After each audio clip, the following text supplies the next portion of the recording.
Why it is happening in Pakistan? Pakistan geographically equator में उस जगह पे मौजूद है जिसकी वजह से वो क्लाइमेट चेंज से बहुत ज़्यादा इफेक्ट हो रहा है। हालांकि हम टोटल जो कार्बन डाइऑक्साइड CO2 की एमिशंस हैं उनमें पाकिस्तान का कंट्रीब्यूशन 1% भी नहीं है। एज यू ऑल नो हमारी इकोनॉमिक्स बिल्कुल डिस्ट्रॉयड हैं। इसी वजह से हमारी डोमेस्टिक इंडस्ट्री तबाह है, इसी वजह से हमारी नीड कम है, तो हमारी CO2 की एमिशंस कम हैं। बट इसके बावजूद due to your geographical situation आप क्लाइमेट चेंज से इफेक्ट होने वाली टॉप 10 कंट्रीज में हैं करंटली। इसीलिए अगर आपने अब भी इस इशू को सीरियसली डील ना किया तो definitely you are going to suffer more. इसमें सबसे इंपॉर्टेंट बात क्या है? 2 पॉइंट्स। पहली चीज है management of already existing resources. एक तो आपको मैनेजमेंट के ऊपर देखना पड़ेगा, और दूसरी सबसे इंपॉर्टेंट चीज ये है कि definitely under developing states should put a complete pressure on the developed countries to control the emissions of CO2।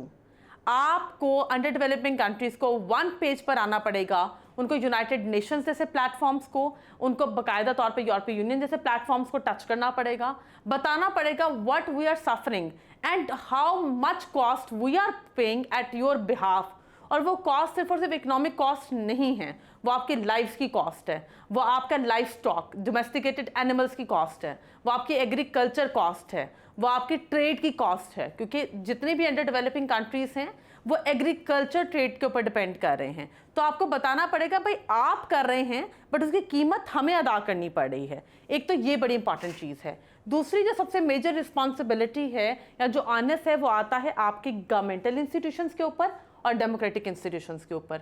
You need to manage these 2 institutions, और उसके अंदर मैनेजमेंट क्यों ज़रूरी है, हायरार्की क्यों ज़रूरी है, ताकि इस तरह के नेचुरल क्लैमिटीज़ को डील किया जा सके।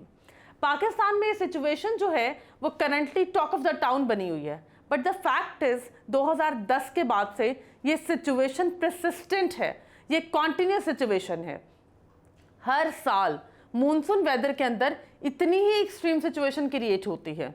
अभी इसलिए ज़्यादा इंपॉर्टेंस इसको दी जा रही है बिकॉज कोविड-19 के अंदर already you suffered a lot, बल्कि पूरी दुनिया ने सफ़र किया है, और उसके बाद इस तरह का मॉनसून का स्पेल आना, उसकी वजह से जो ऑलरेडी आपकी स्क्वीज्ड स्ट्रेंगलिंग इकोनॉमी थी उसके ऊपर फर्दर बर्डन आ जाएगा। तो ये जो 2010 के बाद की कॉन्टिन्यूस सिचुएशन चल रही है, उसके बाद भी आपकी गवर्नमेंट टसल, इतनी पॉलिटिकल टसल इतनी सवेयर है कि आपने फ्लड रिजर्वायर्स नहीं बनाए, आप लोगों ने रेन रिजर्वायर्स नहीं बनाए, आपके अभी तक लैंड रिफॉर्म्स ना होने की वजह से प्रॉपर एग्रीकल्चरल लैंड की रजिस्ट्रेशन नहीं है, जिसकी वजह से गवर्नमेंट, वो प्रोविंशियल हो या फेडरल हो, उसको ये लगता है we don't need to invest in जनूबी Punjab, that means south Punjab, we don't need to invest in interior Sindh, we don't need to invest in Balochistan, क्योंकि वहाँ पर जो एग्रीकल्चरल लैंड भी है वो एज बैरन लैंड रजिस्टर्ड है। अब बैरन लैंड को बचाने के लिए तो वहाँ पर रेन और फ्लड रिजर्वायर्स नहीं बनाए जा सकते ना। तो आप लोगों को ये मेजर चीज़ है जिसके ऊपर आपका एक बहुत मेजर कंसर्न हाईलाइट होता है कि आप कब किस टाइम पर जाकर प्रॉपर जो है वो लैंड रिकॉर्ड को मैनेज करेंगे, ताकि आपको पता हो आपकी एग्रीकल्चर लैंड कहाँ कहाँ मौजूद है, कितनी है, और उन एरियाज के अंदर आपको किस तरह से फ्लड और रेन रिजर्वायर्स को बनाने की ज़रूरत है, ताकि आने वाले टाइम में आप ना सिर्फ पॉपुलेशन को बल्कि अपने डोमेस्टिकेटेड एनिमल्स, लोगों के शेल्टर को, और अलॉन्ग विद दैट आप अपनी एग्रीकल्चरल लैंड को बचा सको, ताकि फूड और हंगर क्राइसिस जैसा non traditional security threat create ना हो। उसके बाद जो दूसरी सबसे मेजर रिस्पॉन्सिबिलिटी है गवर्नमेंट की, वो अक्सर मैं अपने मतलब बच्चों को ये बात बोलती हूँ, पाकिस्तान का मसला ये नहीं है there is scarcity of water, the issue is there is too much water. तो आपने जो टू मच वाटर है उसको प्रॉपरली मैनेज करना है with small dams, with bigger dams, with water reservoirs, और फिर उसकी डिस्ट्रीब्यूशन इस तरह से हैंडल करनी है कि आपका जो बेसिकली मॉनसून वेदर का वाटर है जब वो रिजर्वायर्स में होगा तो वही वाटर आप यूटिलाइज कर सकते हो बेटा विंटर सीजन में, जब आपका क्लाइमेट चेंज की वजह से रेनफॉल ना होने के बराबर होता है।